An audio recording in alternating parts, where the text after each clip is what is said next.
বিসমিল্লাহির রহমানির রহিম। Dear viewers, জীবন প্রথম চাল কুমড়া বড়ি দিচ্ছি। আল্লাহ তুমি রহমত করো। এই যে আমার দাদি শাশুড়ি, সে 3টা দিয়ে দেখিয়েছে। বিসমিল্লাহির রহমানির রহিম।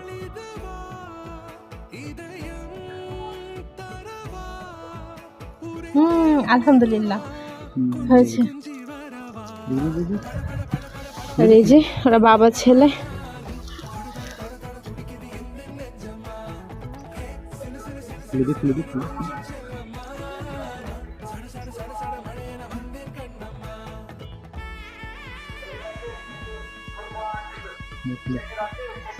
যে আমার দাদি শাশুড়ি নতুনই হচ্ছে, আলহামদুলিল্লাহ।